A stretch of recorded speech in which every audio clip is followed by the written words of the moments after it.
One I got, and I might have wrote this in the book. I tell so many. I mean, there's so much detail that I couldn't write it all in the book. That's why I Yep. do things with guys such as yourself, and and Yep. you do an awesome job, by the way. Ah, You're just a blast to watch the goofy shit that you do, man. thanks. I'm surprised you don't have more subscribers than you do. Yeah. People tell your boys and girls about this guy, man. He's Yeah. hilarious. But, Thanks. that was just part of. Yeah, no worries, dude. It's just the way we grew up. This is all we knew as kids, and when I started writing about this, they're like, who would want to hear about this shit, man? I think, you'd be surprised, well, It's awesome. here my book is 8 years later and it's second printing, Yeah. and it's still selling as fast as they can print the goddamn thing, simply because of the nature of the story, which is cannabis and marijuana, the history of it here in the United States, a story of actually how it began and how it began coming into the United States, and quite literally when it ended. And it ended in 1989 and 1990. Those were the years that I finally got taken out of the picture. And the other five crews working in Southwest Florida, when they started taking me and the first 38 of us, that first day, I'll send you some pictures of that front page of that newspaper that day. It said area part of a U.S. pot dragnet, they called it. Yeah. And the subtitle of the articles read, agents say 38 helped import over 150 tons. Well, they had done what was called in 1988 Operation Peacemaker. It was the third of three federal operations, two of which I told you about earlier, Yeah. that involved 250 plus federal agents from every branch of law enforcement across the United States. They did it again. They Yeah. did 250 plus agents from every branch. This time they would call it Operation Peacemaker. They were coming after the third generation that they didn't know existed, because when they got the first two generations, they thought they stopped it. Shit. Well, no, all they did was allow the next generation to come up and make things a little more sophisticated, Yeah. and when I say that, I mean, I had, by that time, one of the guys on our crew in Everglades, um, his father was one of the only two sheriff deputies in town. He was on the crew. Well, Wow. I was keeping most of our money stash at the fucking mayor's house at the same time. I've got an Everglades National Park ranger on the payroll, and he's introducing me to the um, one of the premier counter surveillance technology experts at the time in Miami, who the government was buying their equipment from. He introduced me to this guy, so I'm buying the same, if not better, equipment than the government's buying, because our war chest is bigger than theirs. I can spend more money than they can, Yeah. even though they're spending billions. I've got handheld radar. I've Yeah. got radio frequency RF, personal RF detector I can carry around in my pocket. It was the size of a deck of cards, playing Wow. cards, and it had two types of antenna on it. It had a telescopic that you could pull out like this, like a regular antenna. You could unscrew that one and you could screw another one on it that was just a wire. Run that wire down my pant leg and that would let me know that somewhere someone in that club has got a radio frequency detector. They're monitoring and they're sending a recording to someone outside. So I could tell Wow. if they were recording or if they were sending a frequency outside, and then the more it vibrated, the closer I could get to them. So I could be standing right next to this thing going off and jerking me off in my own pocket, and I know the guy standing next to me is the one with the radio. Holy I know not to shit. talk to that fucking guy. Yo, It's just stuff like that. that's nuts. And when I got home, I could take that wire off and put the antenna on, pull it out. Now I can sweep my home for any other for any surveillance technology that they may have put in my home while I was gone. Wow. Just cool shit like that. And Shit. Polaris scanners that would scan a 360 degree with a light emitting with an LED light emitting diode. It would swing in compass fashion like this. And if somebody keyed their mic, they didn't have to talk on the radio, the marine Yeah. radio. They just go like that. This thing Yeah. would stop and would show you the direction in which that key on that mic came. Yeah. So you didn't have to talk on the radio. You just key your mic and people would know where you were. And that's Wow. how we communicated back and forth at night when we're coming in. You don't talk. Yep. You just, if you were out of sight of the other boat running with you or other two boats running with you, because you're running dark Yeah. and you want to know how close they are. If you got your radar on 50 miles, you're not going to see a blip, really, really close to you. You got to shrink it down. And then you hear back and it'll show you, oh, okay, they're over there. That's So we know crazy. right where Yeah. people are at. And parabolic microphones, those were the coolest things because you had a set of headphones you put on, and those are the things that you see at the side of a rugby game or a football game where it looks Yeah. like a television disc, Yeah. a dish with a microphone in it. And it's picking up everything those players are whispering on the field. It's everything they're saying. Well, we are having the same technology whereby the guys are sitting on the shoreline waiting for us to come in with our boat. Yeah. They can aim this thing up and down the shoreline, and for the next 3-4 miles, if somebody's in the bushes and they fart, they can hear it. There's somebody over there. Yeah. Holy shit. Just cool stuff like that, and just the connections that we had made it easier for us. And we also, the older generations like to use, whatever boats, shallow drafting boats were available, and they use a lot of what were called mullet skiffs that they do a lot of backwater net fishing for the bait that the crabbers used, to catch their stone crabs with. Shallow drafting boats to get through the islands, and making it into those bays and those back bays where nobody could really ever get. We were using the type of, and building boats called a T-craft that had a wide, shallow drafting, only had a center console in it, was all deck and boat. You could get probably 30, 40 bales on one of these at a time. Wow. And go through water that had the motors had a vertical and a horizontal trim, meaning the prop would either go up or down, or it would swing in and out like you trim a boat like this, or it would go up and down. You pull that prop up to where it just meets the bottom of the boat. As long as that prop will go through the water, that boat's going to go through the water. Yeah. You got a 6-inch prop, that boat's going through 6 inches of water, and nobody's following you because there's nobody going through 6 inches of water because of the design of the boat. Well, there were hundreds of these boats in Southwest Florida because these were the preferred method of bringing inshore to the shallows. And there were a lot of them, majority of them are stored in garages and barns and places out of sight because cops aren't stupid. Yeah. You start seeing all these different kinds of boats. They're going to figure it out. That's why you're not ever so stupid enough to be obvious. We're always one step ahead of them when it comes to that. But what that did for us as well is when I stepped up, and I say I took over, and I don't like to use that term because I didn't do this on my own, man. It took hundreds of other people to make the shit that I talk about happen. So I can't take all the pat on the back for it. I can take the pat on the back for setting it up and providing them the means by which to make all that money. But without them, this whole thing I was nobody. I would have been a nobody. But I have to say that. I have to get that out there because mad props to everybody and anybody I ever worked with, because they were just like, I mean, how does this small town of just under 500 people keep that secret for 30 years? Yeah. I mean, it takes some incredible doing and a lot of respect for one another to do something such as that. Pretty cool. That's why I, out of respect, didn't want to just arbitrarily name names, because of the respect that I earned and they had earned, along the way throughout our lives, doing something that, seems at times a lot throughout the book when you read it really jovial.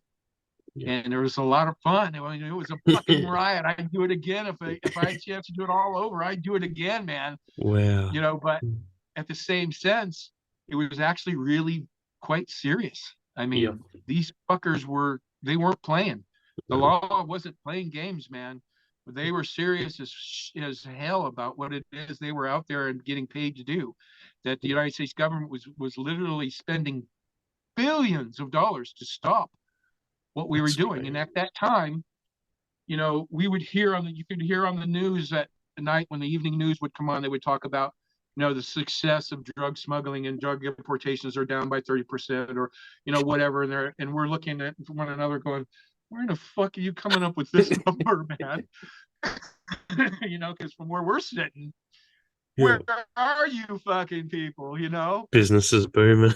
Our estimate in those days, our estimate was for every 1 pound that they caught, Yeah. more than 100 got through. So, I mean, dude, you're not making any dent at all. I mean, if you think you Yeah. are, God bless you in your way of thinking, and good luck with that. But you were sorry, so sorry for wrong. And this is what they didn't understand about the whole thing until Operation Peacemaker came about. They started taking us, the first 38 that day, and then blaming 150 plus tons, nearly 400,000 pounds on me. Wow. Which after 3 weeks of doing this investigating and arresting people, they found out that that was only about a week's work. That was a big joke on them Yeah. because we're moving like 55 tons in one night, dude. Figure it out. Do the math. Yeah. I mean, I figured just in a rough estimate that 28 nights to 1.6 million pounds. That was just a rough estimate in 28 nights that went across that little island, man. And then some of the shore crews, when we weren't working Everglades, there was a crew in a Goodlet Island, Marco Island, Naples, and Fort Myers and Pine Island. There were 5 crews working Yeah. all the time. I mean, the shit was just, they were boats parked out here like it was a fucking parking lot, man. And I'm not exaggerating. This is Yeah. just how it was in the 80s here in the States. Caribbean weed, if you wanted to smoke weed at all here in the United Yeah. States at that during those times, you literally had to take a boat somewhere, load that fucker full of shit, and bring it back. Yeah. That's how it had to happen, and this is just what I'm telling you. Yeah. This is how it happened. And as ridiculous and outrageous as it sounds, and I get it, man. You're going to get a lot of comment on your shit about this, and I can hear it now. Yeah. Haters, go ahead, I don't care. But if you bother, I respect anybody's opinion. I don't care who you are. It's your opinion. I respect that. But I only respect it in as far as you've done your fucking homework on me. Look me up on the internet. Look me up in all my shit that I've been involved in. All the, my book wasn't published surely on its own merit. I had to validate what I was Yeah. talking about. And when the publisher of St. Martin's Press got on herself on a phone call with me and asked me, the only question she had to ask me was about validating all this ridiculousness that I'm talking about. Yeah. The sheer volume of weed and the sheer volume of money we're talking about going through this little speck of a ton of an island in Southwest Florida. What is your validation? And I said, well, okay, who would you like me to introduce you to? CIA, DEA, FBI, FDLE, you name them, I'll introduce you to the superintendent. And she went, perfect. That's all I need. So even in my book, I give props to a guy named David Waller, who was the gentleman you'll read about Yeah. when everything came to a head at the end on Pine Island, and we're coming to that here shortly. Yeah. He was the resident field agent and lead agent for Operation Peacemaker. That was the operation they called upon to take care of me and my crew, all Yeah. 5 of them. He was the lead guy. He was involved in, and we became dear friends even after the fact. About 9 years ago, he kind of found me out of the blue. Really? Every year it seemed that every year it seemed that the Florida Department of Law Enforcement, the FDLE, would get together and have a conference here and a kind of a reminisce about the old days and things that they got in some of the bigger projects and operations that they got involved with here in Fort Myers. And every year my name is one of the topics of conversation that everybody's having. So excuse me, he decides to go ahead and try to look me up, found me through an email, and you know didn't start out by saying, introducing himself or anything like this. He just said, hey Timmy, he says, looks like you're doing well. It's good to see you're doing well, and if you'd like to have any if you need any help with speaking engagements or anything like this, I'd be glad to help you out. Now this was prior to the publication of my book or anything. Wow. I was still kind of process of kind of quasi writing. And I'm thinking, like, who the hell is this? So I scroll this email all the way to the bottom. Yeah. And it said David R. Waller, United, federal, Department of Law Enforcement. I'm like, oh fucking shit. So I answer back right away, and I go, "You wouldn't happen to be the agent that arrested me, would you?" And then 30 seconds didn't go by, and I get an answer back, "Yep, that was me." Holy. So I'm thinking, holy shit, man, this is fucking wild. We just start talking back and forth, and we just became the dearest of friends. And Yeah. he's agreed. We were working on a project together for Amazon Prime. Yeah. We were working on an 8-episode mini docuseries, and unfortunately, and God bless his soul, David passed away last November.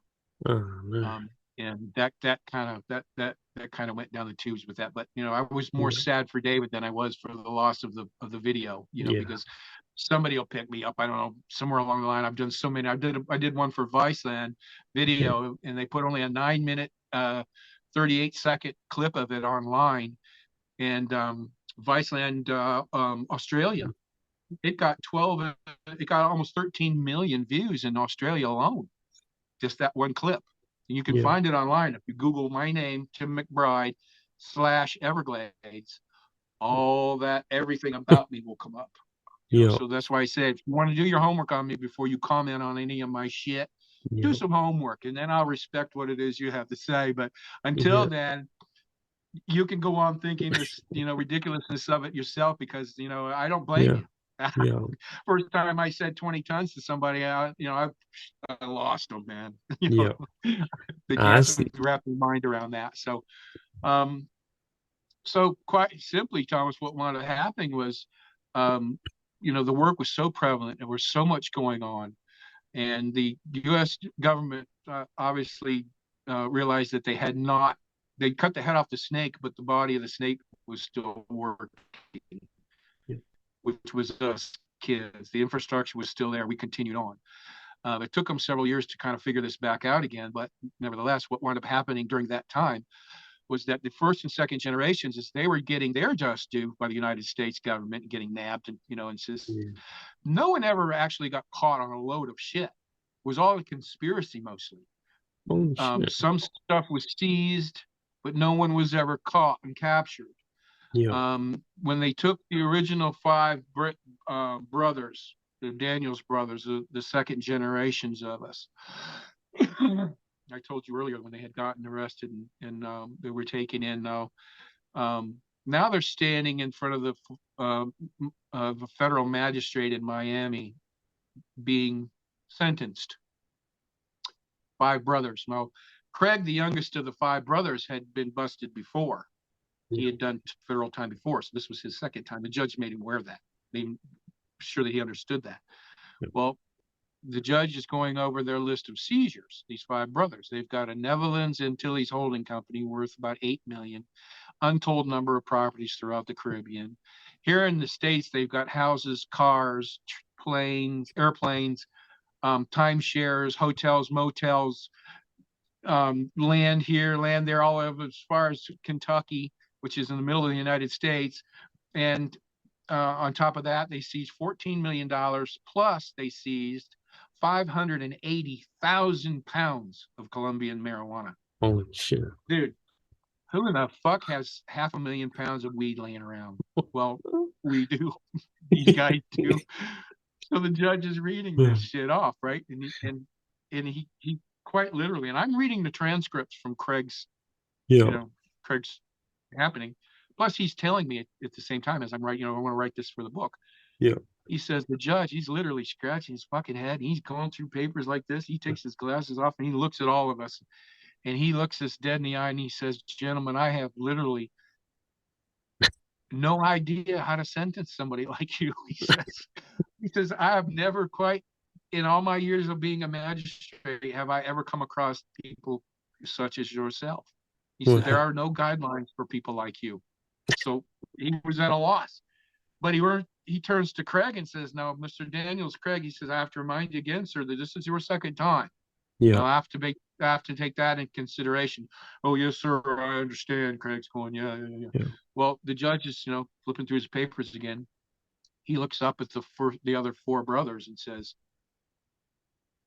36 months in prison, federal prison. 36 months. 2.5 fucking years, because that's all he could do. There was nothing beyond that point.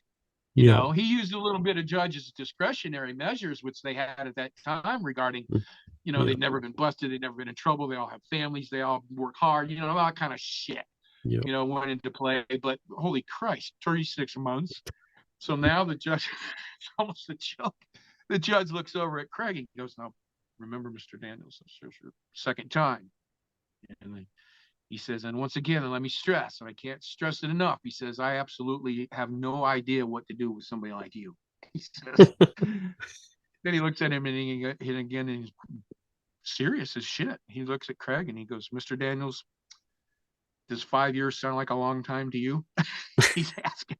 And Craig looks at him and goes, "Oh, hell yes, sir. That sounds like a hell of a long time." He goes, 5 years. He gives Craig 5 years.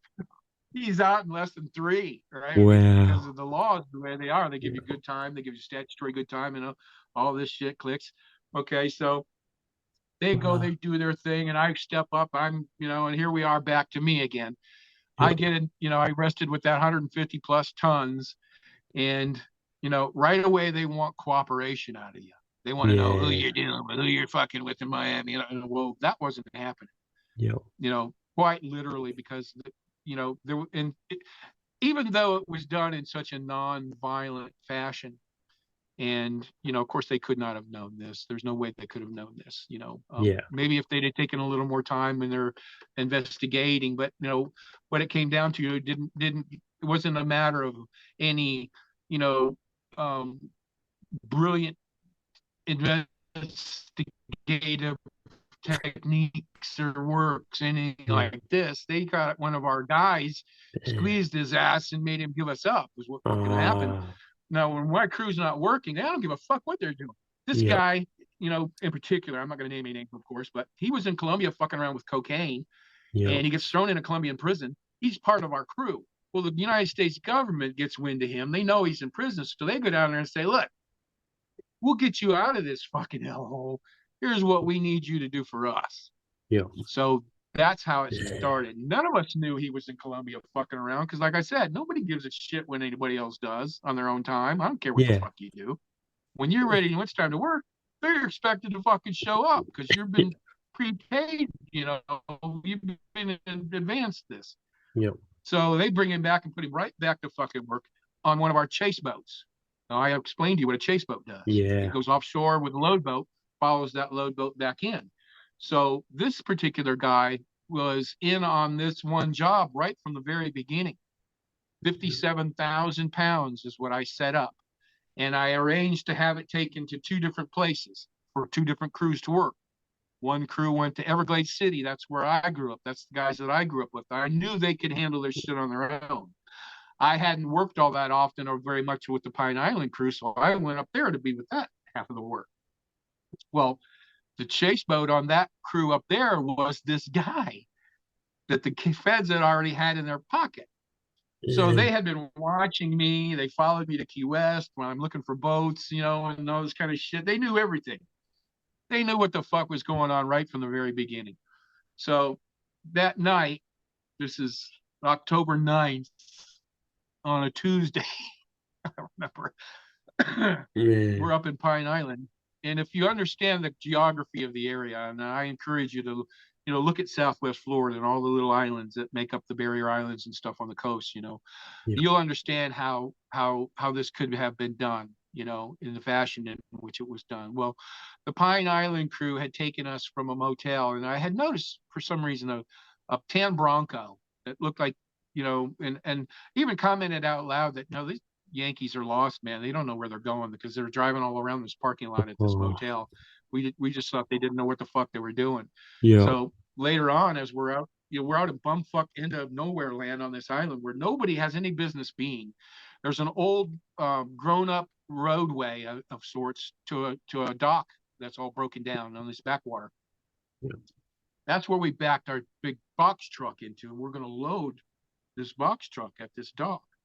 So we're back Yeah. there and we're waiting, and it comes time, and the boats start to show up, and there's some little bit of chatter, radios back and forth kind of stuff, and then we start throwing. We get, I don't know how many boats show up. We get probably 100, 150 pieces onto this truck, and all of a sudden the boats stop showing up, Oh. just quit showing up. Nobody's talking on the radio anymore. and it's just dead silence. And I'm thinking, man, this is fucking weird. Well, the guy out, a spotter out by the road for me, he says, Timmy, he gets on the radio. He says, Timmy, a car just pulled in here with its lights on. Excuse me. Backed up and pulled off and went back on down the road again. And right away, the hair starts standing up on the back of my neck. I'm thinking, oh, this ain't right, man. There should be nobody out here. Yeah. I mean, that guy's got no business being out here, especially where he turned around at. Yeah. So I walk my way up through the woods up to where he's at, and I said, okay, start telling me again, what the fuck, man? So I look behind me, and everybody that was back at the dock in the truck where I was at was now behind me because they know some shit's wrong. He starts telling me about this car, and now I can hear. I mean, you can't see him, but you can hear him. It's like 20 cars, the tire noise coming down the road, and it's dark out. It's like 4 in the morning. And holy shit, guys start taking off running, right? And if you run this way, there's a pine tree forest. You run this way, and there's a what we call palmetto bush, which is a bit of a palm tree, but they don't grow any taller than about 4 feet tall. They're like a bush. There's like 2 acres of it. So you run into trees, you're home free, man. You run this way, you're screwed. You know, I mean, you're not going anywhere. Well, it just happened so quickly that as soon as I saw the lights of the cars in the street out front, I didn't even see the car yet. I saw the headlights. Yeah. Boom, guys take off like cockroaches when you turn the lights on. My dumb ass doesn't run toward the fucking trees. I take off for some reason. I'm running this way. I'm in the palmettos. I don't get 15 steps, dude. And there's that car. Boom, down I go. I'm ducked down. I'm tucked down. I'm underneath 4 feet of fucking bushes. That's it. Holy shit. I didn't get from here to, you see that wall behind me? Yeah. I didn't get that far away. That first car pulled in. And what was it? I could see under the branches as the door opened up on this tan Bronco, the one that was at that fucking mall or that motel we were staying at. You called it. And I could see that I was so close, dude. When the interior light came on and he stepped out, I could see his boots on the ground. That's how close I was. And I could hear all this. There's guys running over there. There's some more guys running down there. I mean, there's people running and going at cars squealing and shit was going on, man. I mean, hell was breaking loose, right? And I am 15. I could spit and hit this guy with my spit. That's how close I was. And I'm thinking, holy shit, I'm right in the middle of this fucking shit. Well, what typically happens is not uncommon for, you know, we would get a passenger from Colombia or where they might be from that would just hitch a ride with a boat, you know, an illegal, and he would just take off when the crew came in. Yeah. I just wanted to get to the state. Well, this Colombian guy was on board. He came on. He started running the same way I did. Only he didn't stop. He's crunch through this fucking shit. This guy gets out of the fucking vehicle, and I'm thinking, dude, stop fucking running, man, because if this guy takes off after you, he's gonna trip the fuck right over me on his way to you. And then all of a sudden he stopped, and I'm thinking, oh, thank God, you fucker, he stopped running, or he got out of him, or whatever the fuck. So here I am, still stuck listening to the operation going down. And the guy in the Bronco takes off. He backs out and he goes. Now it's about 4:35-ish. It's going to get light in the next 20 minutes or so. And if the sun comes up, I'm fucked, dude. There I'm sitting right there. I might as well just wave at him and give up, right?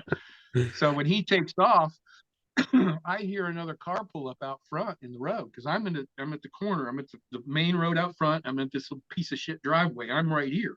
And I could hear the car running. And the Bronco comes back and he steps out. The guy steps out. This is David Waller, the guy I was talking to you about, the agent who I did the video with. Prime. He was the guy in the Bronco.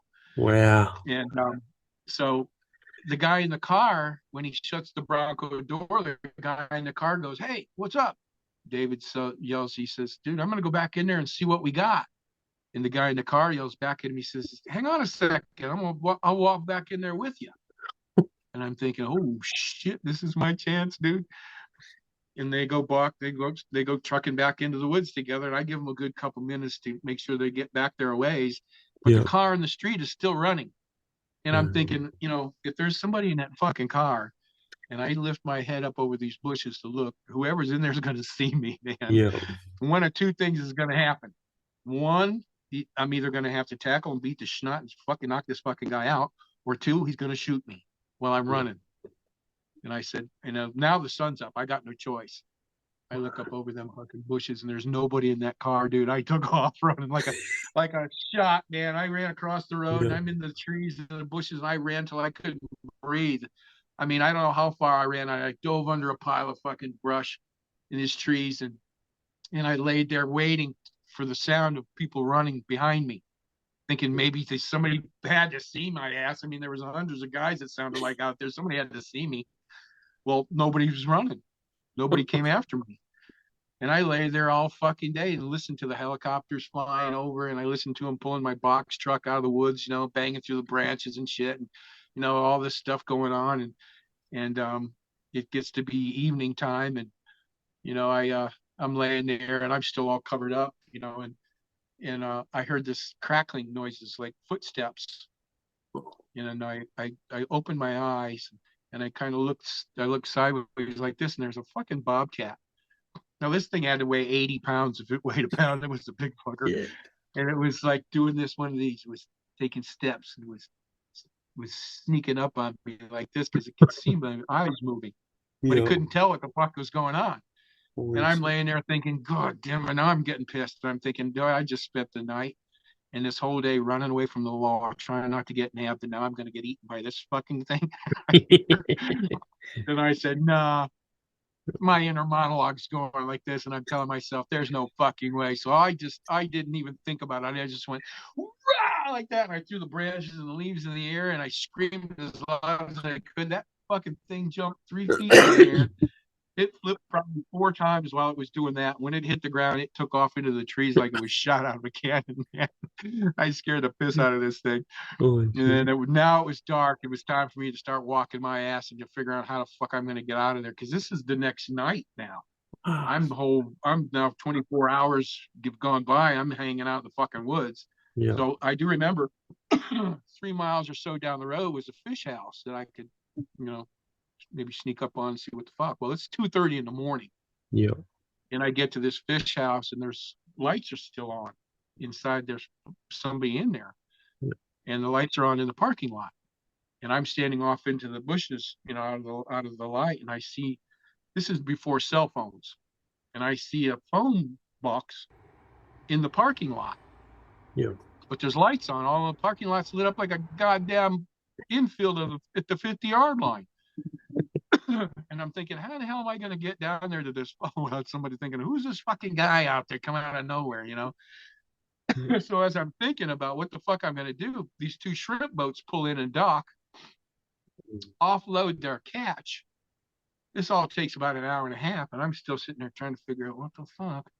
So the crew from the boats line up at the phone to call for their rides home.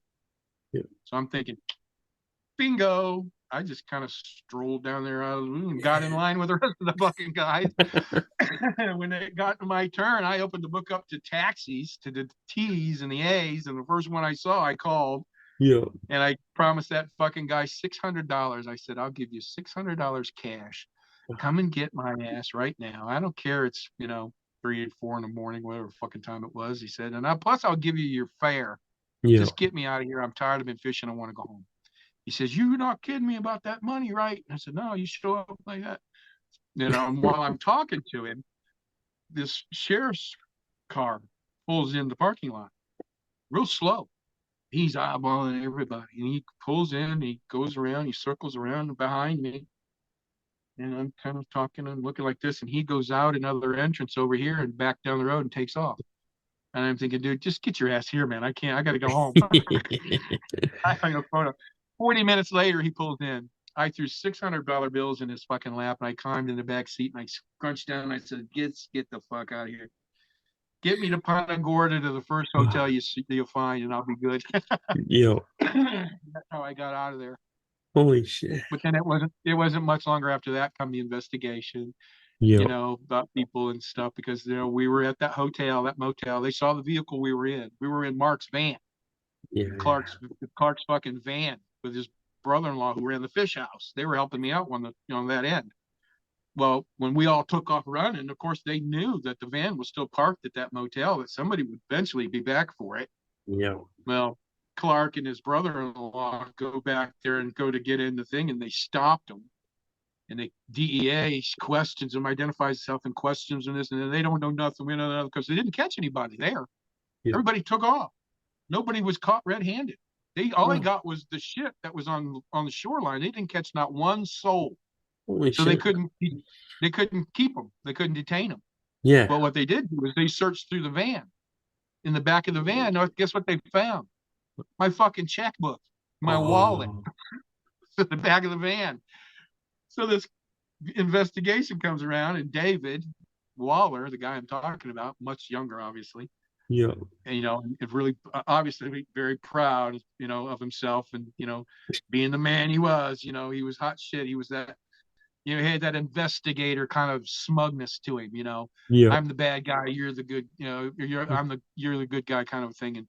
Yeah. And he says, we found your wallet in the back of this van that was at the scene of this, thing at Pine Island, blah, blah, blah. And I said, yeah, so what? I said, Mark and I have been friends since we were kids. I said, I could have left my wallet or whatever it was in his van. I don't know how I got there. Yeah. Well, they weren't buying that shit, man. So, investigation continued. One thing led to another. And, I wound up, being the subject of that front page of that newspaper that I'll let you put up here. And so during the course of that, what wound up happening was, because there had been a change in the federal sentencing guidelines from one year to the next. A year prior, September 1st, 1987, the United States government changed their federal sentencing guidelines to what's called mandatory minimums, meaning now that regardless of the crime you get involved in under the federal jurisdiction, there are no more paroles. You are mandatorily sentenced according to that crime, and it's like a slide rule, like this. Yeah. The judge now has no more discretionary measures. You get whatever that slide rule tells you, you get. That's the minimum. That's the mandatory. Judges can't do anything about it. Well, that changed. We didn't know that. We were still operating under the assumption that we're going to get like everybody else did, man. It's slap on the wrist, or 12 Yeah. months that you do 9 of, and you come home and we've kept the lights on and the bills paid and your family fed, and you just come back home and go right back to work again. Yeah. That's how it used to work under that assumption. But no, they changed it. Now, when you got busted with such as what I got busted with, if you got one indictment, each indictment has 4 counts on it. Conspiracy to import, conspiracy to possess, conspiracy to possess over so many 1,000 kilograms, and possession with the intent to sell in the United States jurisdiction. Each one of those is 10 years to life. So, and $1 million. So you've got 40 years mandatory to life and a $4 million fine if you got indicted with one indictment. I had 4. I had 160 years mandatory to life and $16 million in fines for that, just under 400,000 pounds. Wow. That they later on discovered that was nothing, man. I mean, they didn't even scratch the surface with. But what they wanted from everybody, since now they're giving out mandatory minimums, they began by getting, of course, the guy in Colombia. He started it off. When they put on their team. Yeah. Well, when this bust went down, he went fully undercover and protected by the government. Brought in 2 other little guys that were, I say little guys that were younger. I had kids that were 20 years old running boats, because that's how I learned. Yeah. When you take a 20-year-old, 21-year-old, and you tell them you're getting 40 fucking years, there's nothing that can be done about it unless you tell on somebody and you cooperate. Dude, they're talking about their grandmas, their grandpas. They're telling on everybody, man. Because that's quite hard to wrap your mind around. I couldn't even wrap my mind around that, and I still today never could. Yeah. So what happened was, because of these extraordinary sentences, they start telling names. Yeah. But what the government did, and I found this out, was by design rather than by accident, was that if you were given this cooperation deal by the government, you were also given within the parameters of that agreement um, immunity from prosecution from anything that you've ever done, Wow. except for one count on one thing that we'll hold back. So we got to give you something, Yeah. but this will give you the opportunity and allow you to freely tell us what you've done without being without any reprisal, you know. So being offered, immunity plus being able to tell the story, what wound up happening was after the first 38 of us went, they started falling like dominoes because these are mandatory sentences and people are Yeah. like, God, they're going off. Well, along with that, you know, um, like I said, they were giving them this deal with immunity from prosecution. Well, they were giving that deal to everybody that cooperated. Holy Give shit. us, we'll give you immunity. Just tell us everything you know. Well, what wound up happening was once they figured out what the fuck was going on, the guys that are getting popped are saying, look, they're going to offer you this deal to cooperate. They're going to give you immunity from prosecution if you cooperate with them and give them names. Yeah. Telling Teddy, Willie, and Jimmy and Johnny and shit, they got the deal. They got immunity. You can't hurt them. So everybody started telling on everybody else. They weren't hurting anybody because everybody had fucking immunity. It was a beautiful thing. Holy shit. And it was actually very clever within the design of this the structure of this deal with the government, Yeah. simply because it didn't matter to them that a lot of these people were saying a lot of the same names. Yeah. All that told the government was they're getting all the right people, you know. So what happened was almost everybody got this deal. When it came to me, they wanted cooperation. They want to know who's in Miami, who are you flying to, Wow. wherever you're flying in the Caribbean, no, I'm sorry, no, just shoot me, Yeah. shoot my family, shoot my dog and my cat, and kill the fish while you're at it, because that's what you're asking me to do. Yeah. That's what you're asking of me, because even though all the years of our involvement didn't involve guns and dangerous scenarios in any way, you go throw one of these fuckers under the bus like that, man, they're going to come back at you and Oh do yeah. exactly what they're very good at doing, and that's making your ass and your whole family and the dog and the fish disappear. So fuck you, I can't help you. So I had to take my fucking lumps. Yeah. There was no you know immunity for me by telling on names and giving you that. But what ultimately wound up happening, because they knew I wasn't going to give up the names of the people that was most important to them, and those were the overseas connections. Yeah. Fuck that. That wasn't happening. But what they wanted to know, and two United States Treasury agents came to interview me one day. They were taking me in and out of the jail. I was 10 months in county jail being interviewed by the fucking government, Holy shit. asking me different things about questions about this and that. And I said, "What? I won't." They wanted to know finally, even though I wasn't going to cooperate with these two Treasury agents. He said, "Look, the U.S. prosecutor Susan Deltuva, she comes running into the room. She goes, "Look, it's not cooperation we're wanting to me. It's we be wanting to know is how you were able to do this for this decade plus, and we couldn't catch you." Yeah. And I said, Wow. "Well, I can tell your dumbasses that." I won't give you any names, but I'll Yeah. tell you how it works. You can glean anything out of what I tell you by way of personnel, and more power fucking to you, but you're not going to hear the names out of me. So I started telling Yeah. them how this all worked, just like I told you, and Wow. and all your listeners, in detail about how it all worked and how it all put together, and this is the ins and the outs and the pay and all that kind of shit. Well, here I am, a couple months later, them taking me out twice a week and giving me a sandwich, and a Coke, and Yeah. telling these stories. They would take me out of my cell and handcuff me, and they would chain my belly chain. They would chain me to my belly, and then from my belly chain to my ankle shackles. And I'm doing the convict shuffle down the sidewalk, every morning to the federal building next door, greeting people on the good morning, good morning. How you doing this? Well, for months they've been doing this and asking me about how it worked. Yeah. And I'm telling them the first day, these two Treasury agents, I asked them, I said, do you know the geography of Everglades City? How many roads in there and how many roads out of there are there?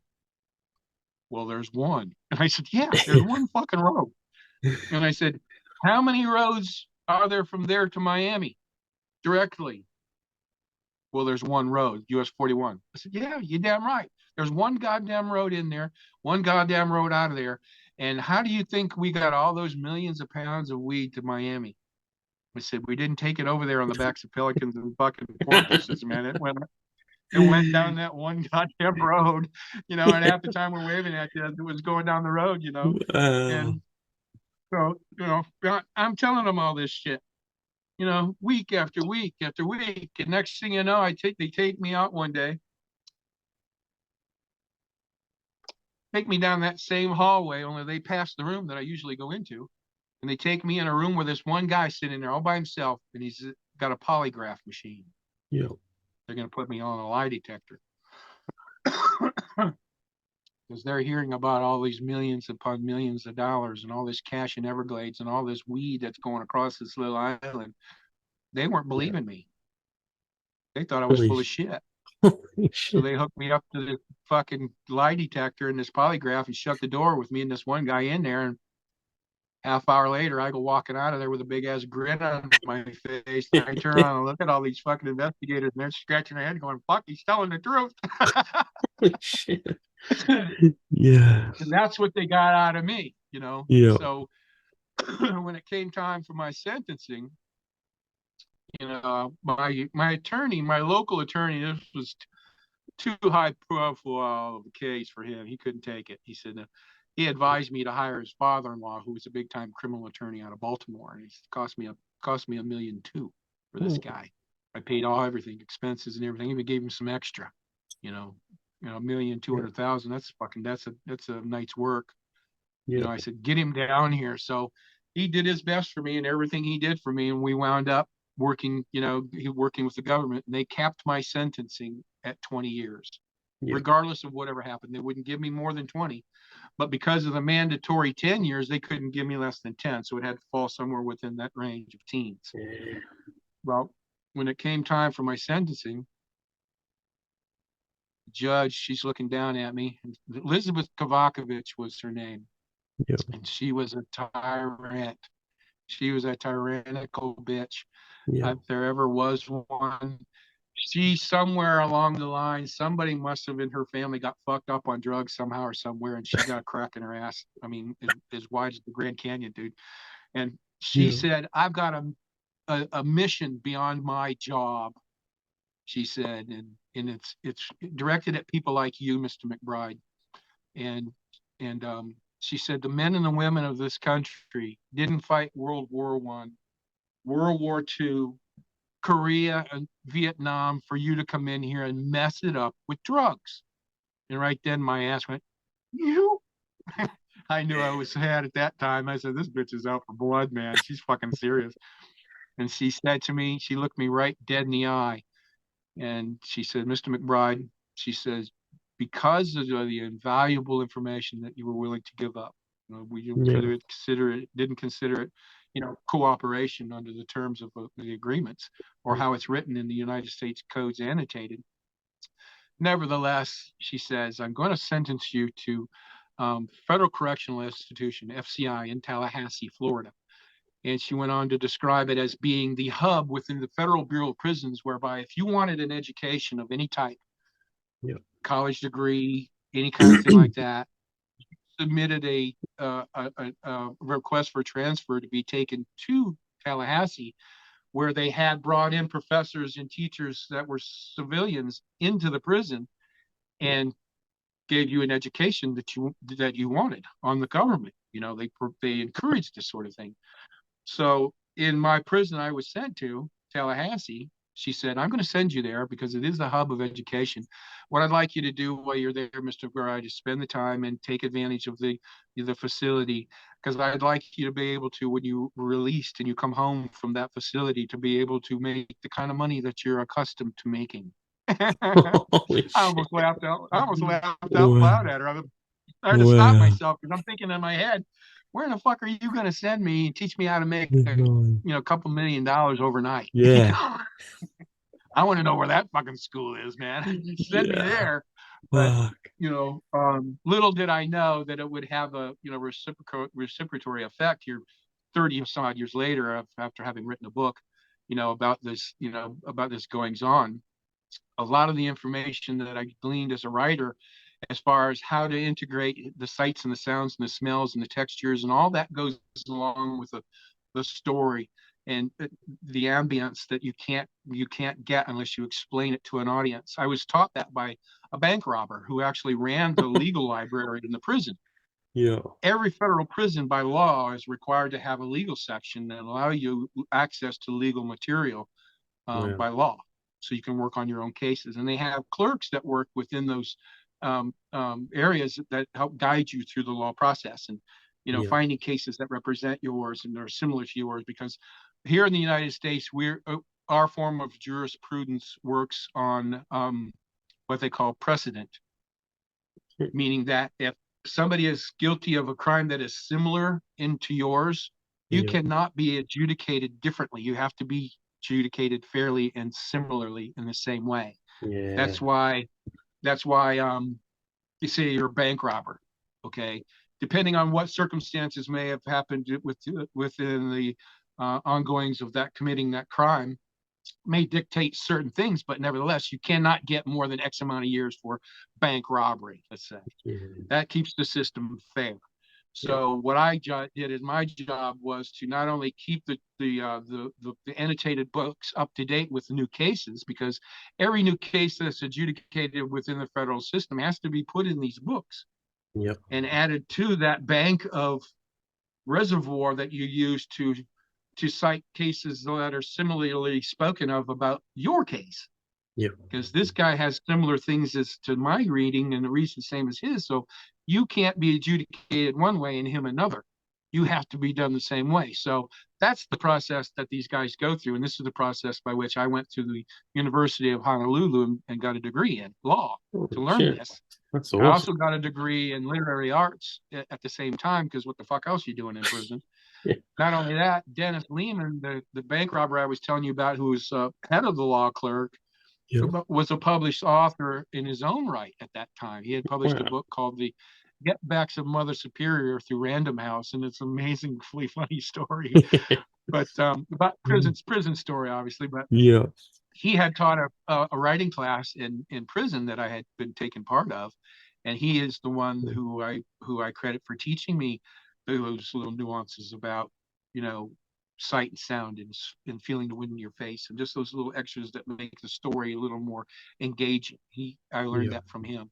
He was 28 years in when I first met him. He had already Wow. done 28 years. That's a long And time. the guy that you're reading about now, I think you're just getting to know George, Yeah.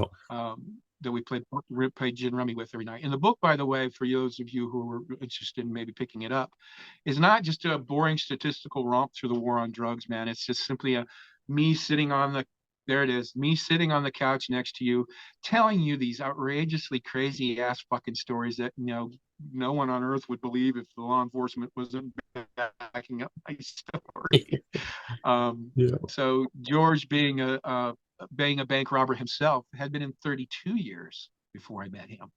And each night we would play a game of gin rummy, and each night we would tell each other a story and that's just how the story goes. It weaves back and forth between time in prison and this craziness of pot hauling. Plus, you hear George's story about how he, got, The helicopter, was caught it? up No. in, all the years of bank robbing and stuff like that. So, Yeah. um, that's that's pretty much the nutshell of it, and and how it wound up. Years ago, I'd always been to, if I go out to some place, or I'd be doing something with some friends that knew me and knew my history. They'd say, "Hey, tell my buddy one of those crazy ass fucking stories, man. He's never gonna believe it."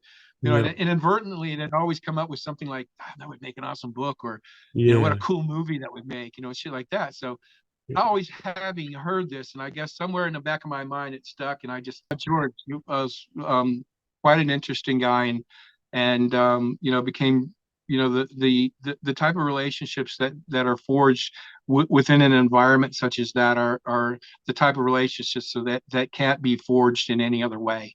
Yeah. They're very special, in that They're unique in their origins. They're unique in the people that are the subject of those origins. Yeah. But he was really special, very dear to me. So, I had to write that. And like I said, it's not a boring statistical romp. It's just me sitting here telling you this crazy ass shit, man. Yeah. And it's meant to be fun. And as an author, I see the 100 and almost 40 something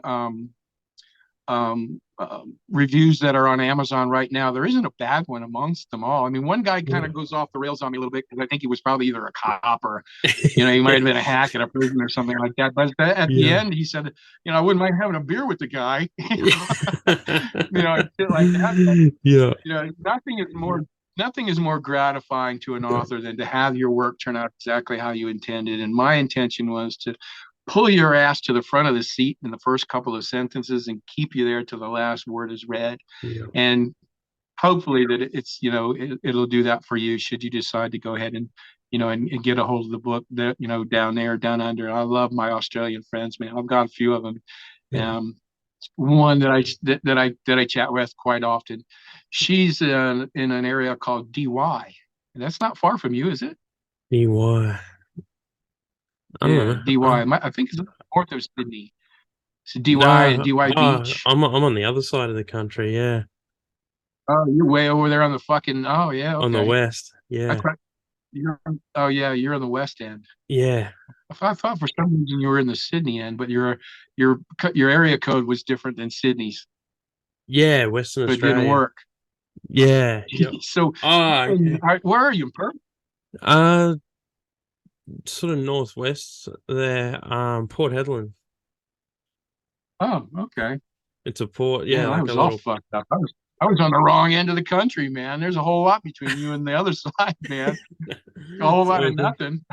Yeah, it's like a little a But port. It's down like a little. Yeah. no, very Uh, cool, very yeah. cool. No, but yeah. So like I was saying, if you're interested in this sort of thing, and like I was saying, I was invited to meet the director for Homeland Security, which is a new thing here in the United States since 9/11 took over. Yeah. And he invited me to come and have a meeting with him at his office.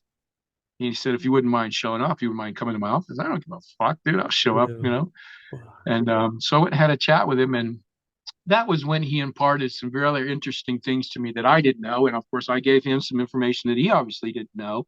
Yeah. And one of them being, most importantly, from my aspect of it, was that the turning point that took place and the paradigm shift in cannabis in North America took place was when the United States government came in and did Operation Peacemaker. That's when they took me and they wound up taking down through the mandatory minimum sentencing process. Yeah. Everybody that ever handled a bale of pot seemed like in Southwest Florida was on that list somehow because it just wound up taking it all apart. Yeah. And he had told me that when that took place, that literally ended Caribbean marijuana from coming into the United States. It stopped at that point. Yeah. That's the impact and the significance of what it was we were doing. And because of that, what wound up happening was the Sinaloa cartel. Everybody's heard of these people. Yeah. There's nothing new about them. They've been around for fucking ever. What took place was, and I didn't know this until I was informed by him, was simply that, when they took us out of the picture, the importation, and we were the hub of marijuana smuggling of North America, as I described earlier. That's how everybody in the news and in the media here in the United States or North America describes Southwest Florida. Yeah. And that when that happened, the Sinaloa cartel wound up springing up and taking over because they ended the cocaine importation in Miami that was primarily run by a woman by the name of Griselda Blanco. If you're not familiar with the story of Griselda Blanco, she was the godmother of cocaine. There's a documentary out, I know you might be able to find it down under somewhere, called Cocaine Cowboys. Yeah. That's a story of Griselda Blanco. And who she is the person that taught Pablo Escobar how to gather the coca paste and create the cocaine hydrochloride. That's who she is. Yeah. Pablo Escobar became the murdering, killing piece of shit son of a bitch blowing airplanes out of the sky to kill congressmen who weren't even on them, son of a bitch. He learned to be that by her Wow. because she turned Miami into a killing ground in the 80s and the 70s and 80s. If there was a conflict anywhere on the earth, barring any other conflict, I should say, and I mean a war, Yeah. Miami was the most dangerous place on earth to be at that time. And that was because of that fucking Griselda Blanco bitch right there. Wow. And that's one reason why none of us ever wanted to get involved in cocaine was because the kind of people that were involved in that. Yeah. And, the way we worked, you owe me 40 million, I keep 40 million of your shit. I bring in 40 million of cocaine. There's no way in hell I keep $40 million worth of your cocaine. You know, payment. I mean, Yeah. these people are just crazy. And this bitch was killing people like she's ordered pizza. I mean, Wow. that's what she turned Miami into. Well, that being said, when the local government from Broward and Miami or Dade County, Miami and Fort Lauderdale got together and begged the United States government to come down and intervene because there was an occurrence that took place that set it all off and that set the federal government in motion in South Florida was called the Dadeland Mall Massacre. It happened at an ABC liquor store in a mall in Miami and was Cubans on Colombians on Colombians and Cubans on Cubans. And they were the ones that worked outside the same restraints and somewhat restraint that the American mob was running under. The Yeah. American mob, you don't kill civilians, you Yeah. kill your own. That's how they worked. That was the law within the mob industry. Well, when it came to the cartel industry, you don't just kill the people you're going there to kill. You kill everybody else standing around and anybody else that's visible. That's how it Yeah. happened. Well, Dadeland Mall Massacre was just that. Two Cubans trying to kill two Colombians in a liquor store wound up shooting up the whole fucking liquor store, killing everybody inside and shooting at anyone on the outside in the parking lot that they could shoot at. That's with automatic weapons. And Wow. what is Miami and Dade Broward County Sheriff's Department carrying? 38s and 45s. These Yeah. guys are carrying AK, and now they're under a whole different ball game. The whole thing Yeah. has changed. So they asked the United States government come down and intervene and help us out because we cannot get this under control. Miami was a war zone, Yeah. literally a death killing field. So once they got that under control, it took Griselda Blanco out of the picture. If you're familiar with the movie Blow, Yeah. Yep. That's a cool movie. um, the person that wrote George is actually was a friend of mine several years prior to his death. We got to know Wow. one another. He was actually died near his hometown in Boston, in Baltimore, or Massachusetts rather.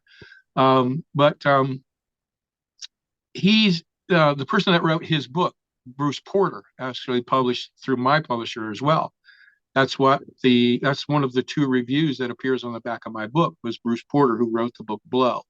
Wow. He got a copy of it and it blew his mind. He says, "I got to give this guy a review." My book, Yeah. So, but more to the point was that um, George was working similar at a similar time as I was. Yeah. And if you're familiar with the movie, his partner in the movie, his name was Diego. Yeah. But in reality, his partner in real life, his name was Carlos Later. Yeah. Pablo Escobar's best buddy growing up was Carlos Later, was George Young's partner, actually. They Yeah. changed his name because Carlos Later went into witness protection and has never been seen or heard from since George went to prison. Wow. That's why they changed his name, used Diego instead. But that part of the story, was, he said, George actually told me himself, a lot of what they told about the story of his life was true. A lot of what Hollywood was in there. When they talk about the island in the Bahamas called Norman's Cay, Yeah. where Diego, or Carlos rather, was starting to run his cocaine from South America through the Bahamas to there. Norman's Cay actually is Yeah. Norman's Cay. It Wow. exists. It's called Norman's Cay, and Carlos later did buy it. He Yep. did buy out all the properties except one he couldn't buy from this old man who just firmly stood his fucking ground. This guy had Wow. balls the size of a rhinoceros. He had to, Yeah. or he didn't know who he was dealing with. But Slater owned the island, and it was called Norman's Cay. And to this day, if you fly over that very island, you can see the planes that just barely made it underwater and those that didn't quite get off. back in the water. Wow. They're dotted around that island everywhere because the water is so crystal clear blue. You can see every plane that didn't make it. Holy shit. But long story short, being that and I can go on and on. George had wound up, at that point, once he found out about Norman's Cay, getting out of the business.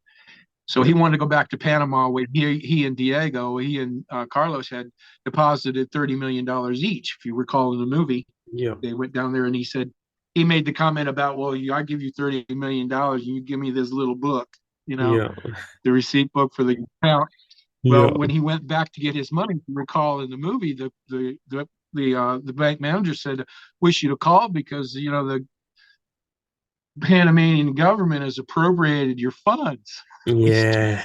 Noriega took his money, and Yep. Noriega was notorious for that, taking their money. Well, I had worked 3 times with Noriega.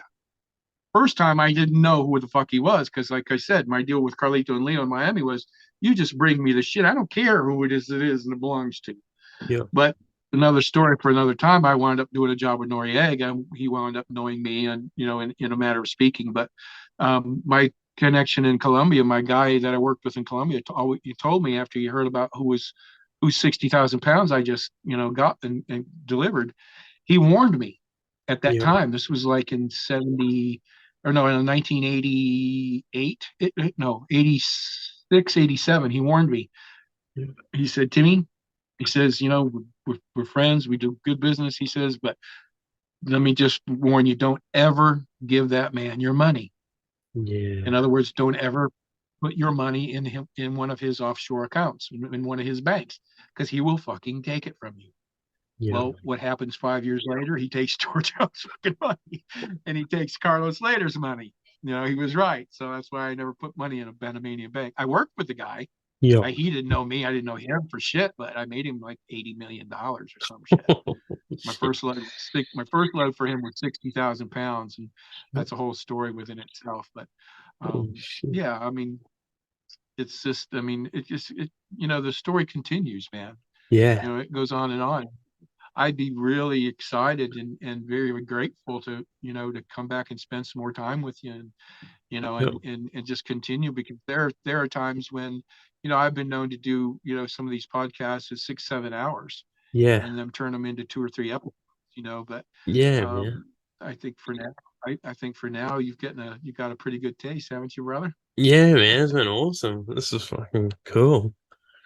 It's been, Yeah, yeah, it's great. and I apologize for, and I tend to seem a bit remorseful and apologetic to the host because it seems like I talk and they don't say a word mostly. No, it's It's great. just me blah blah blah, blah, one thing after another, man. You hardly Yep. get a breath in otherwise. But if Yep. there's anything that you'd like to speak of in particular, or anything you'd like to hear about, or something that Um, piqued your curiosity, man, let me know. I'll chime in. I'll let you know what it is. I'm yeah. right here. I'm available. No, I like to let my guests talk. Like, you see a lot of people, they'll keep cutting off the guests. Like, I'd rather how you've been going. That's awesome. But Yeah. I've always wanted to No, know that's about the great, money. Gordon. Sorry. What's that? Um, What's that again? I'm sorry. like when the guys they say they seize their property and take all the money and stuff when they go into jail. Do they take Right. everything? So when they come out, they got nothing, or is it? Well, in my case, they got almost everything. Yeah. It's a little bit difficult, but my case, in a case such as mine, in the earlier beginnings, when we understood that, now we're talking about life in prison. Yep. Um, and prior to that, the guys were getting 18 months, 10 months, 12 months. They could save them. We could keep a couple $1 million hidden somewhere. The family would keep it, or like that. Then they'd have money to come back to.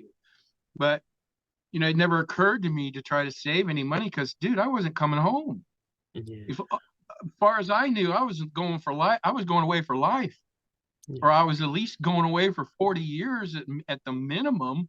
So I went on a fucking spending spree, dude.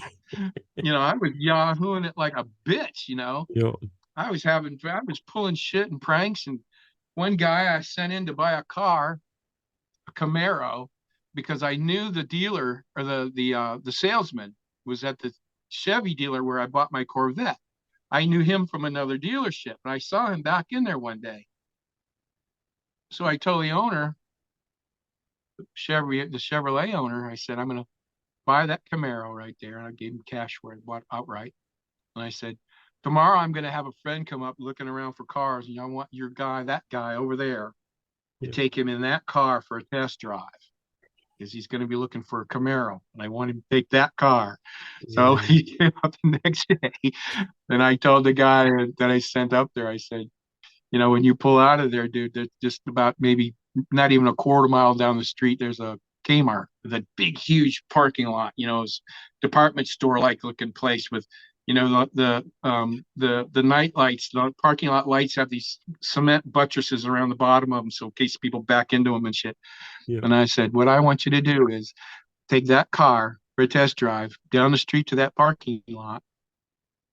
And before you get back here, I want you to try to hit every one of those fucking lights in the parking lot that you can hit. Dude, he came back. That car was squealing. I mean, it had no side windows in it. The front window was a mess. You could hardly see out a fucking thing. I mean, he just destroyed his fucking car. And the guy was screaming his nuts off. And he was in the seat next to him, strapped in. He's screaming, "Fuck!" I can hear him coming in. And as soon as he pulled in, and the guy stops right in front of me, and the owner of the dealership standing next to me. Yeah. First thing, he went right from motherfucking son of a bitch. He looks at me, you cocksucker, you. He knew I put him up to it, right? He couldn't even Yes. open the door fast. He couldn't even get out of the car. He had to climb out the window. The car was beat to shit so bad. And Yes. that was just to take, $25,000 on a brand new IROC, Yeah. V8, and just try to get rid of it, man. Because I wasn't Yeah. coming home as far as I knew, Yeah. you know. No, that's And crazy, the man. and the bearing of the money was just spend, spend, spend, give, give, give. I get 80 acres of wooded land to my parents in northern Wisconsin Yeah. that they logged every year and made extra cash on. They made twice that probably every year and just logging it out. Yeah. And just some things like that. But for the most part, the money was gone, man. I mean, Yeah. the millions I was making, I was trying to get rid of as fast as I was making it, man.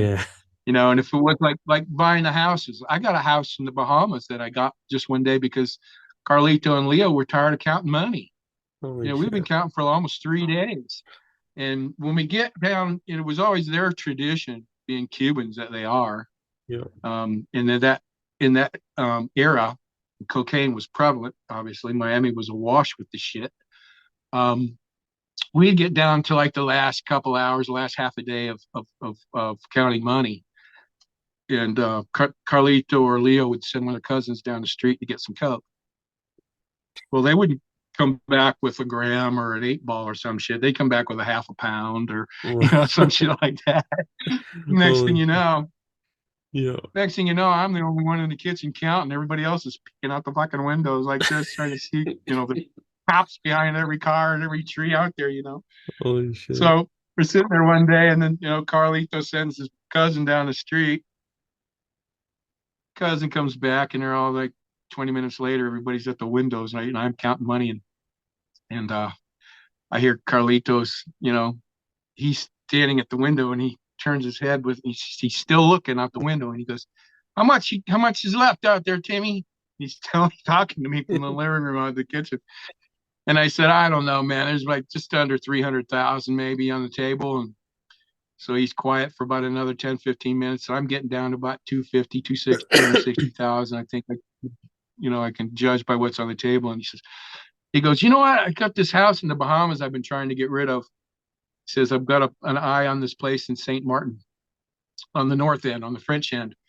He said, I'd like to get rid of that place and move down to St. Martin. He said, would you be interested? And I said, well, sure. How much you want for it? He says, well, how much you say was left on the table out there? And I said, I don't know, it's about 250,000. He said, I'll take that. So I just shoved it off the table. in his box, and I bought that house in the Bahamas. Wow. Just like that, it was mine. So that later that afternoon, he said, "Let's go fly. Let's go have a look." So we fly, get in this little private plane. We fly over there, and it's 4 bedroom. It was right on Paradise Island, um, which is where, if you're familiar with the resort Atlantis, which is a pretty well known resort. Atlantis is on Paradise Island, and at that time when I owned that house, you open the front doors up, and the Britannia Towers Casino and Paradise Twin Towers Casino was right across the street. That's how close I was to the beach and the casinos. Holy shit. Well, it was 4 bedrooms, 4 bath, um, 4 car garage. It came with a Volkswagen parked in the garage, and a nice swimming pool area in the back. And it was a beautiful Wow. house. In the Bahamas, I got it for fucking nothing. Holy That was shit. only one of 5 I had in the Caribbean. I had them all over the place.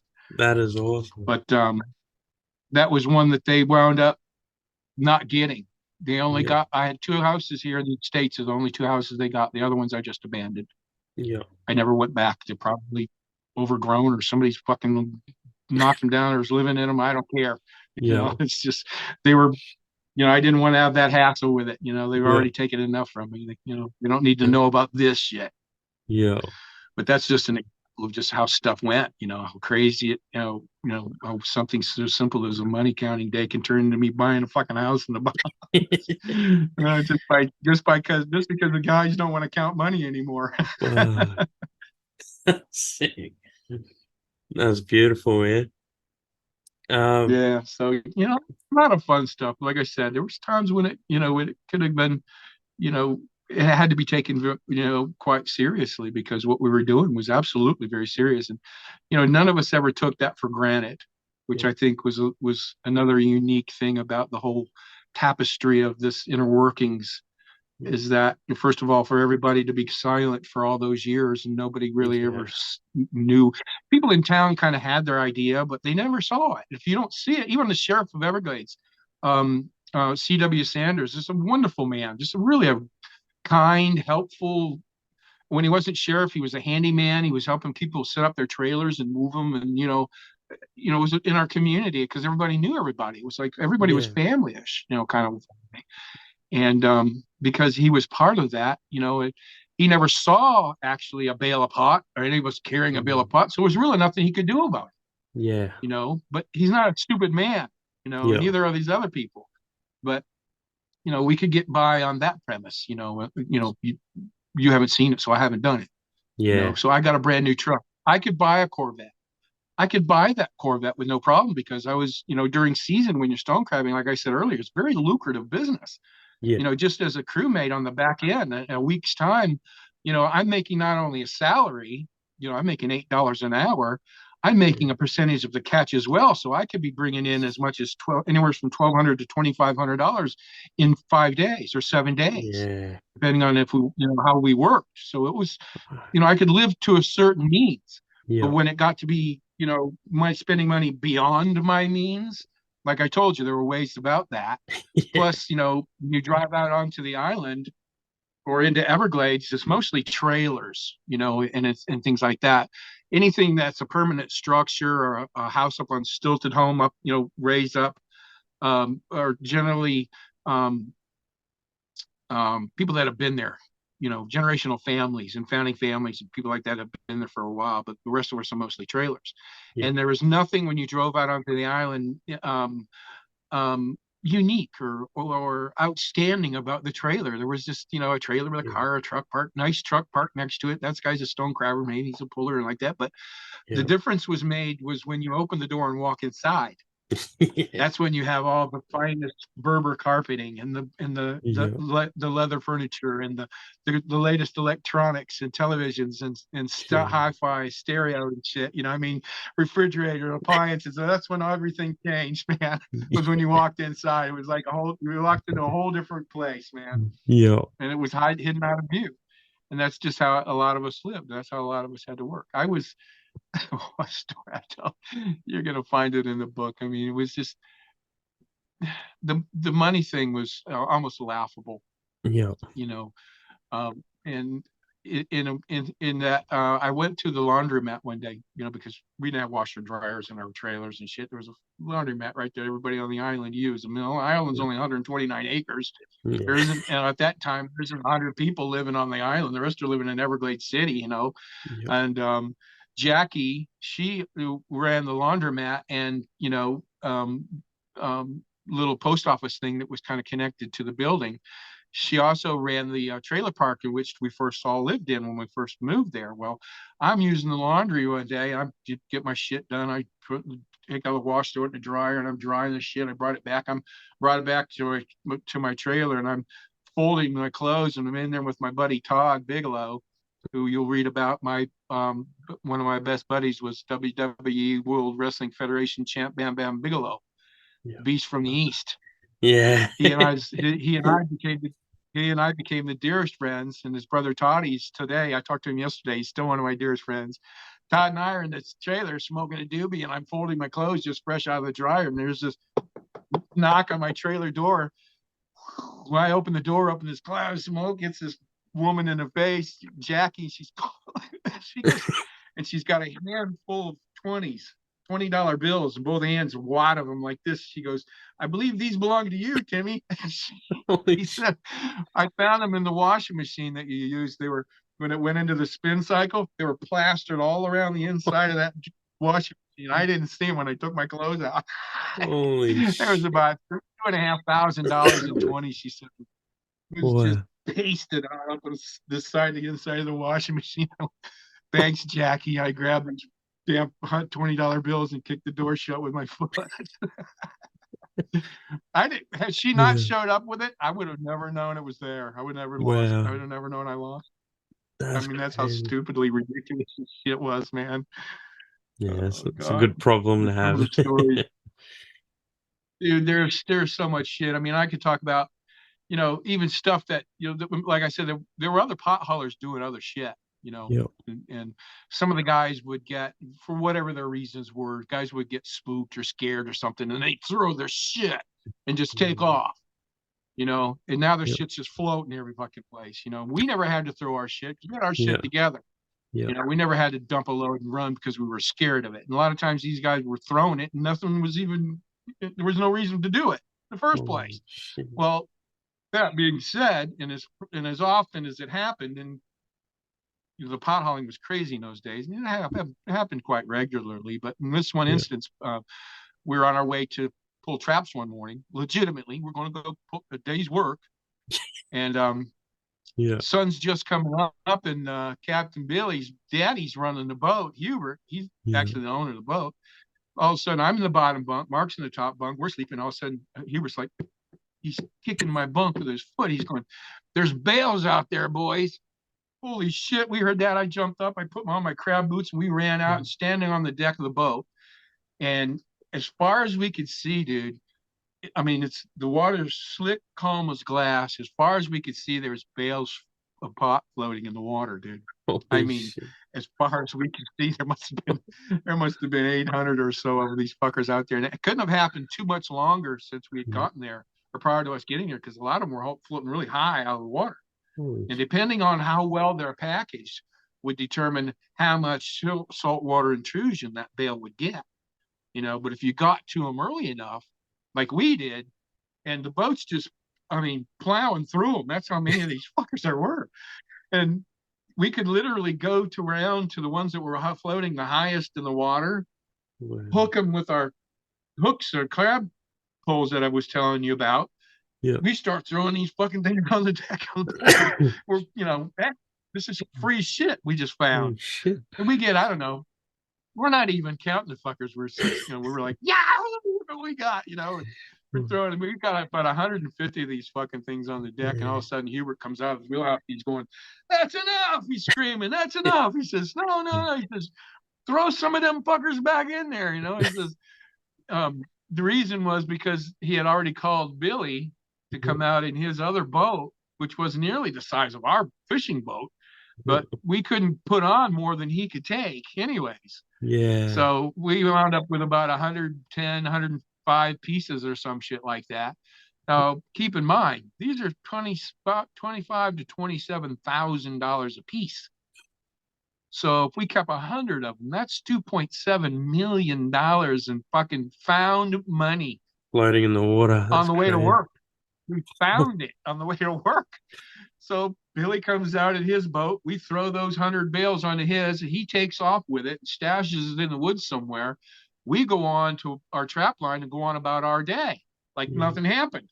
So throughout the day, and this is the way it was then, if somebody found bales floating, they were called square grouper.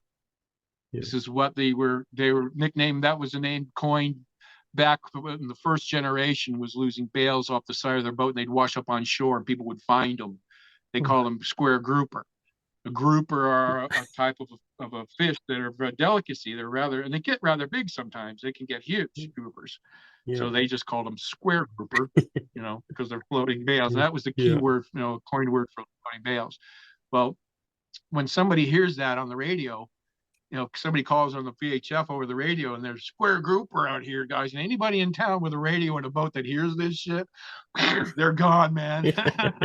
They're out there getting themselves some of this free shit too, Holy because I mean, it's shit. free. Once it hits the water, it belongs to whoever fucking grabs it, right? Yeah. So we're working halfway through the morning. We're getting these little boats are coming up to us and they're yelling, "Where is the shit? Where is the shit?"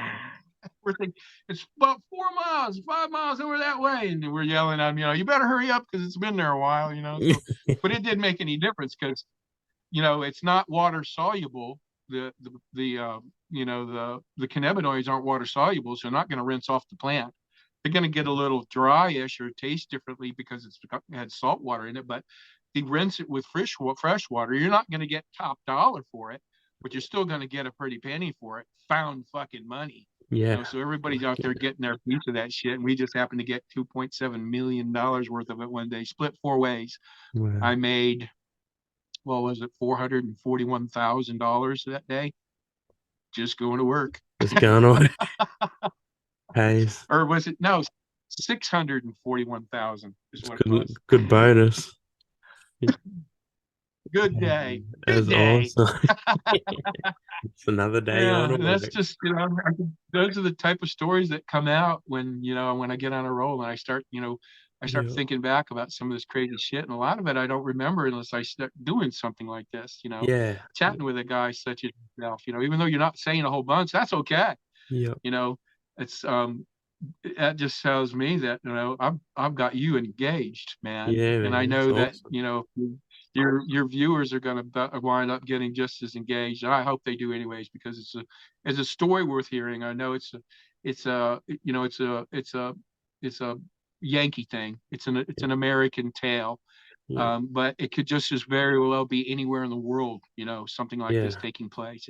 The only reason that it was possible in the way in which it was done, and at the time in which it was done, is simply the terrain, the geography, and I encourage your viewers to, look me up, look up 10,000 Islands in Everglades and look up Tim McBride / Everglades and, read some of the things and some of the stories that you're taught that are, or listen to, listen to your podcast. You'll find me on there. Eventually yours is going to drop right alongside as the next one up.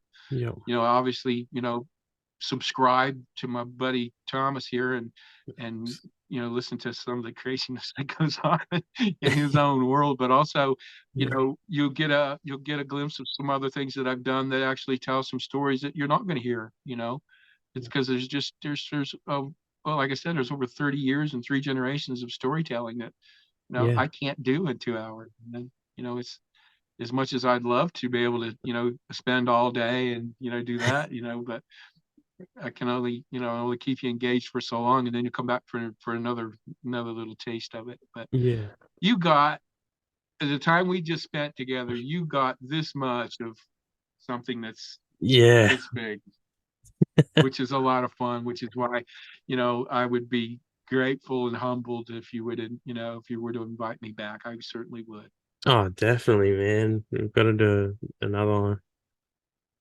If yes, man, definitely. Yeah. Well, you've gotten through the book by that time, Yeah. hopefully, and that'll give you a Perfect. little bit of, it'll give you a little better understanding about some of the things that I spoke about, particularly, and I don't talk much about, when I do things like this, talk much about the guys that that were closest and dearest to me in prison, Yep. when I spent those years in prison, because I did ultimately wind up going. It Yep. wasn't for the time that I, anticipated it being, as only that was because of some maneuvering on my own, by way of Yep. getting a law degree and researching my own backstory and my own guidelines that I was sentenced under, and describing to them how it all worked from A to Z, and how that became what their definition of cooperation is.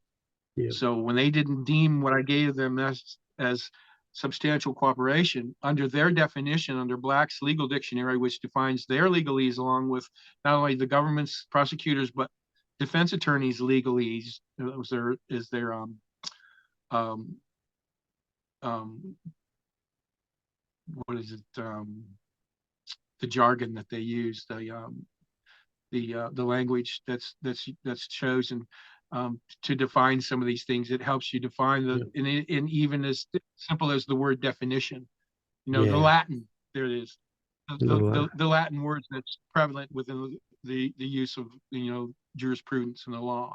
It helps Yep. you understand what that means. And their simple definition of cooperation is simply, you ask me for something and I give it to you, I cooperated. Well, you Yeah. fuckers asked for my money. I gave you $4 million in a fine. You asked me for how all this fucking shit happened and how it worked and all this kind of shit. And I spent hours and hours and hundreds of hours and days and weeks telling you how this worked. According to that definition, I fucking cooperated with your asses. Yeah. So that's how I submitted my brief, under my own, by myself, which is called pro se. I submitted it to the Middle District Courts here in Florida, and I won my reduction of sentence. So I went from that mandatory 10 years that I was ultimately sentenced to. I got out in 4 because of that. Wow, man. Everybody else was going home, but everybody else has been home by now. And Yeah. if I hadn't have done that, I would have spent 10 years, if not the full 20, in prison. Holy But shit. having taken it upon myself to do a little bit of studying and go to school, Yeah. and when somebody talks about going to prison and being rehabilitated, fuck you. Rehabilitation is not a word that exists within the Bureau of Prisons in any country you're in. Yeah. Rehabilitation is a made up word. Yeah.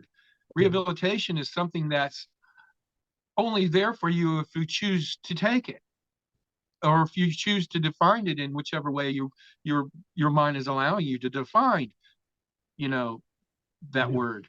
But it's only there if you take advantage of it. It only means something if you take advantage of it. And they offer you the tools by which to do so, to rehabilitate yourself, if that's the way that you choose to call it. But in my case, I chose to call it educate myself, because I had gone beyond coming into prison. And you're evaluated by your intellectual content, plus your educational value content is evaluated through study and through tests that they give you. Yeah. And my testing ultimately came out at a 4th-year college level. Yeah. I never went to college in my fucking life, man. I graduated high school. I barely did that because I fucked off too much. I was smoking fucking weed and having a blast, being Tim. Yeah. But when it came time to, bust down and actually break down and, apply myself, this is what rehabilitation means to me. It means taking the tool that you're offering me and me taking that tool and turning it into something that benefits me, Yeah. not your ass. Rehabilitation isn't a term, that's defined by you. It's defined by me. Yeah. If it even exists in that context, rehabilitation. Like I said, and in that context, I don't think there is such a word Yeah. as rehabilitation. It doesn't exist in that definition and under that context. That's my opinion, anyways, and the opinion of a lot of people that have done time. They'll tell you the same fucking thing. There Yeah. are guys in there that's, it's almost like old home week. Hey, dude, you're back. How you doing? It's like a revolving door. These guys come and go. They come and go. Holy It's just, shit. it's ridiculous. Yo. And then there's guys that you see that are in there because they absolutely need, these guys deserve to fucking be here. Yo. But then you actually run into people like, that don't deserve to be in a place like that. Yeah. And the diversity in sentencing, when you get to the level I was at, 4 or 5, which is just below maximum security, because I was considered an escape risk. And there were two it's all explained in the book. There's two sets of razor wire fences. There's a killing field in between with razor wire, and there are gun towers every 50 or less yards that you can't see into. And there's two guards in each gun tower, and you don't know whether they're looking at you or they got their rifles in their hands or what they got, Yeah. because it's just that's just the way it is. You're under controlled movement. You're told when to move during the day. 5 minutes before every hour, you have time to get to where you're from, to where you're going, or they lock you down. If you're not where you're supposed to be, you're considered out of bounds, and they throw you on the ground. They put their foot on the back of your head, and they handcuff you, and they put you in jail inside prison. Holy shit. Oh That's my what the god. whole prison. It's just fucking Yeah. stupid. But then after Yeah. chow time, after dinner and 4 o'clock count, then the compounds open up where you can pass from one compound to the other without being counted or without controlled movement. This is the evening hours. This was the only time we had to actually get together from different units and socialize and get to know one another and things like that. Yeah. But ultimately, there were so many people that had gone down during Operation Peacemaker. There were almost 300 people ultimately from Wow. South Florida, Southwest Florida, Miami, to as far away as Kentucky, that wound up getting caught up in this whole Operation Peacemaker thing. And because of that, and because of the United States Bureau of Prisons promise to try to, if at all possible, designate you to a prison where you're closest to your family members so you can get visits from them. They're obligated to try to do that. But because Yeah. there were so fucking many of us, man, at one time, and at one point in time, there were 23 of us in Oh, Tallahassee, all from the same place, all from South Florida. We all knew one another. It was almost a holy shit. half an entire unit full of us, at one point. And then everybody's sentences started to go away, and the crowd started to thin out. But that's just how it Yeah. was. At one point, there were just so many of us that got popped for pot hauling that the prisons were full of us. Yeah. That's the Wow. story, man. I mean, Wow. as much as I can give it to you for right now, but Yeah. like I say, if I continue to stare out this window at this beautiful sunny Florida afternoon, or is it Yeah. what time? I don't even know what time it is yet, but they just keep coming to me. Yeah. And it's like I said, it's just 100% fun. And I'm very grateful and humbled that someone such as yourself would reach halfway around the world at me, man, Yeah. just to want to know me and want to know and hear a little bit about my story. Bless you, buddy. I appreciate the shit out of you, and everybody like yourself, and Mm. all your subscribers and everybody that's listening. Bless you, Yeah. more power to you. And it doesn't really matter on what side of the fence you stand on with regards to the subject of cannabis. You can be against it, you can be totally for it. I'm on your side. I don't judge. I never make judgments. All I do is in my own little way is impart a bit of history that I was involved in, just to ease your curiosity if you have such a thing about that, which when it comes to history here in the States. And it may even have some relevance in this, in where you're from in Australia, whether you're on the east side or the west side. Makes no difference. Cannabis is a subject that's being talked about worldwide, Yeah. and I'm not too all that up to date on the discussions and how relevant the discussions are that they're having in Australia about it. But I imagine they're having some type of discussion, are they not? Yeah, yeah, definitely. I've heard of some and companies like starting up, just to start with the medical cannabis. Yeah, So yeah, absolutely. hopefully they Yeah, start legalizing it more everywhere. right. Uh, Well, that's just another thing too. I mean, Australia is no different than any other country. They're no different Yeah. than what happens here in the States. I mean, when Yeah. something was illegal, there's always a market for it. Yeah. Yeah, A definitely. demand, especially when it comes to cannabis. I mean, Yeah. the only way that they ever took the violence in the cartel aspect out of cannabis here in the United States was to fucking legalize it. Yeah. That knocked the sales right out of that shit. Nobody wants that Mexican brick weed anymore when they Yeah. can grow a beautiful, glistening in all its goodness, female plant right in your own backyard. Yeah. I mean, Yeah. there's a huge difference between that and the other. Plus, the simple fact of the matter is that if people are willing to, or have the legal ability now to make a choice, a legal choice, do I want to try cannabis or do I not want to try cannabis? Now they have the ability to make that choice. And if they should make that decision, I would like them to understand it, how it used to be, how Yeah. it could have been, how it was done by families and generations of families that never fired one single fucking shot at the United States government or anybody who tried to interdict. Not Yeah. once did it ever happen in that fashion. And I would rather them go into this first time with that knowledge rather than hearing about what's taking place on the southern border of the United States between Mexico and us and the cartels that have just ravaged their own country Yeah. because of that brick of marijuana trying to get across the border with this shit, It's Of course, crazy. once they knocked the sales out of that, they turned it to, cocaine and then fentanyl and all the other crap that's killing everybody. So it's like I said, you're never going to stop it. When they took it out Yeah. of our hands, and I asked this, as a matter of fact, and this is very relevant to the point, the United States Supervisor for Homeland Security, I point blank asked him, I looked him right fucking in the eye and I said, how does it feel having taken this industry out of the hands of generations of people, families that never fired one fucking shot at you and give it to these people over here? Look what they've Yeah. done to it. How do you feel about that? You know what he said to me? This was 8 years ago. I wish they'd just legalize it. It's a Ah. waste of our time. It's a waste of time. He agreed. He absolutely admitted it. And that's when I knew for a fact right now that the government was full of shit, that these Yeah. guys are just, they're tired of it, man. That's why a lot of the, I have CIA, Secret Service, even FBI, United States Customs Supervisor John Deasy, who did that Viceland video with me, like I even mentioned several times earlier.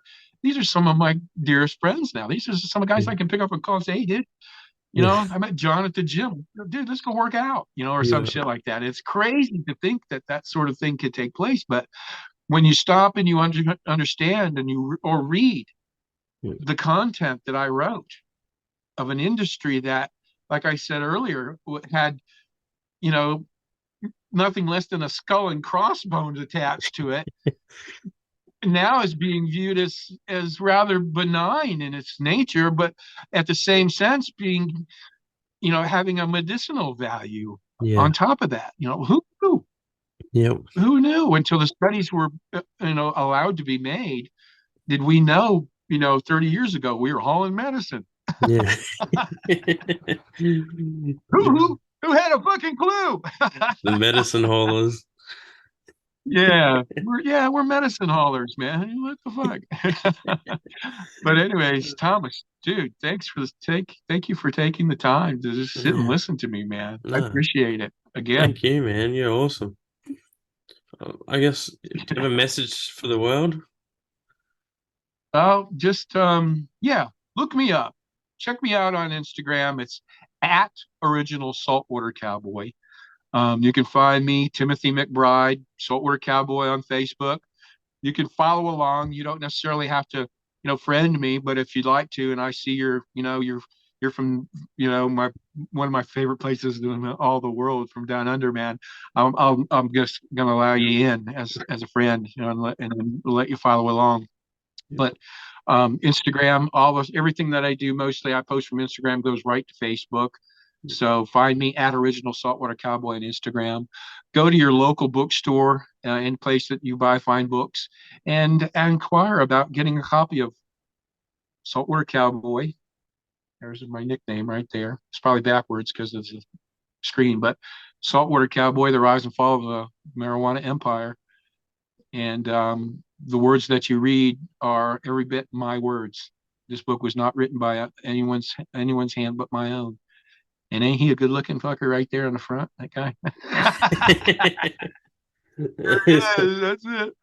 Got Dude, it. man, that's it. That was back before I got the rest of my tats on there. And I Yeah. got my pirate stamp right there. Awesome, man. Jack But Sparrow. yeah, dude, good for that. And by all means, get a copy of the book and have a read, or even, I don't know. I'm gonna I'm getting in touch with my agents, and my contact, my editor at St. Martin's Press, and find out when and if Kindle and Audible versions, even hardcovers, The new second edition paperbacks are available in Australia. I know they're available all throughout Europe. I know that. Yeah, But I'd love for my Aussie fans to be able to have access to, some rather little known American history that you'll never hear unless you read my yeah. book or you hear it coming out of my pile, like I said earlier. Definitely, But everyone go and get yeah, it. yeah, that's how you find me, man. You look me up, Tim McBride / Everglades, and everything you ever wanted to see or everything that I've ever done, you'll find it right there, man, and then some. But love to have you on board on Instagram. I love following, a bunch of interesting people, and especially ThomasBerrymanTV, dude. If you guys haven't subscribed or haven't looked him up on Instagram, do it. I mean, dude, you crack the shit out of me, man. It's funny as fuck. So much shit. I appreciate you, man. But, Thanks. you're you're a good guy, man, and I'm happy to have spent the time. Yeah, likewise. Can I ask you one more question? Absolutely, absolutely, man. What advice would you give to someone they're starting out, like whether it be whatever they want to do, their dream job or chasing their goals? Well, I'll tell you what. There's a philosophy of life that I've lived by.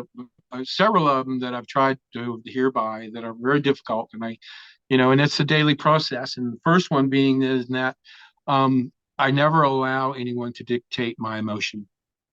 In other words, meaning you can't make me mad, you can't make me happy, you can't make me sad. Only I can do that. If I allow myself to be mad or allow myself to be angry, it's because Tim did that, not you.